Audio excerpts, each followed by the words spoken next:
Assalamualaikum warahmatullahi wabarakatuh.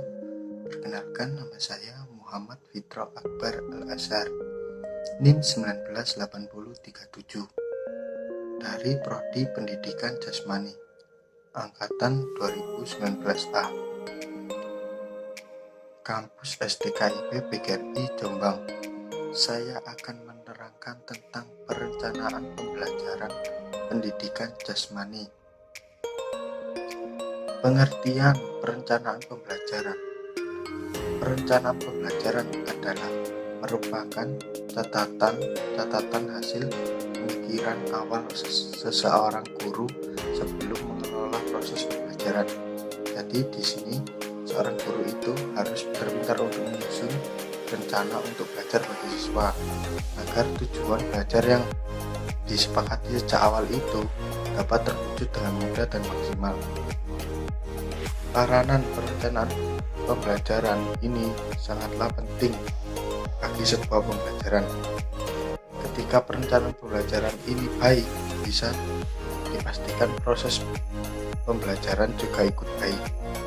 Yang pertama, penyusun KTSP, kurikulum tingkat satuan pendidikan. Kurikulum adalah seperangkat rencana dan peraturan mengenai tujuan, isi dan bahan pembelajaran serta cara yang digunakan sebagai pedoman menyelenggarakan kegiatan pembelajaran untuk mencapai tujuan pendidikan tertentu atau bisa juga disebut KTSP. Ini merupakan bagian dari proses pembelajaran yang di situ isinya lebih rinci terkait tujuan, isi dan bahan pelajaran. KTSP adalah kurikulum operasional yang disusun oleh dan dilaksanakan di masing-masing suatu pendidikan. KTSP dikembangkan sesuai dengan relevansinya oleh setiap kelompok atau suatu pendidikan di bawah koordinasi dan supervisor Dinas Pendidikan dan kantor Departemen Agama Kabupaten atau Kota untuk pendidikan dasar dan provinsi untuk pendidikan menengah.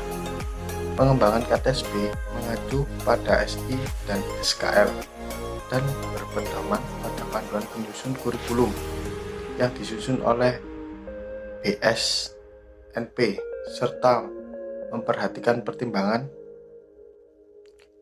komite sekolah atau madrasah. Penyusun KTSP untuk pendidikan khusus dikoordinasi dan disupervisi oleh Dinas Pendidikan Provinsi dan berpedoman pada SI dan SKL serta panduan penyusun kurikulum yang disusun oleh BSNP. Yang kedua, pengembangan silabus.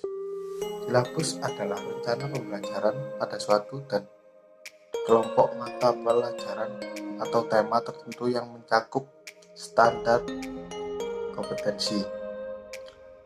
kompetensi dasar, materi pokok atau pembelajaran, kegiatan pembelajaran, indikator mencapai kompetensi untuk indikator, penilaian, alokasi waktu, dan sumber bahan dan alat belajar. Ada dua landasan dari pengembangan silabus, yaitu yang pertama, Peraturan Pemerintah Republik Indonesia Nomor 19 Tahun 2005 tentang Standar Nasional Pendidikan Pasal 17 Ayat 2. Yang kedua, Peraturan Pemerintah Republik Indonesia Nomor 19 Tahun 2005 tentang Standar Nasional Pendidikan Pasal 20. Prinsip pengembangan silabus ada beberapa contoh: ilmiah, relevansi, sistematis, konsisten, memadai, aktual, dan kontekstual, fleksibel, dan menyeluruh. Oke, yang ketiga, pengembangan rencana pelaksanaan pembelajaran atau disebut RPP.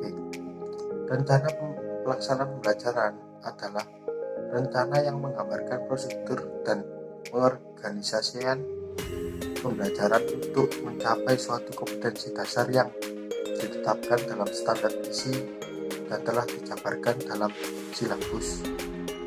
Fungsi rencana pelaksana pembelajaran dapat digunakan sebagai acuan dan menyusun rencana pembelajaran sehingga dapat berfungsi sebagai acuan bagi guru untuk melaksanakan kegiatan pembelajaran agar lebih tertera dan berjalan efektif dan efisien. Yang keempat, indikator dalam pengembangan KTSP.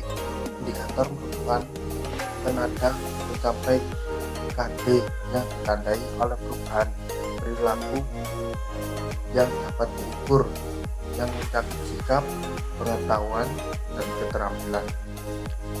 Sekian dari saya untuk penjelasan tentang perencanaan pembelajaran pendidikan jasmani. Mohon maaf jika ada salah kata. Wassalamualaikum warahmatullahi wabarakatuh.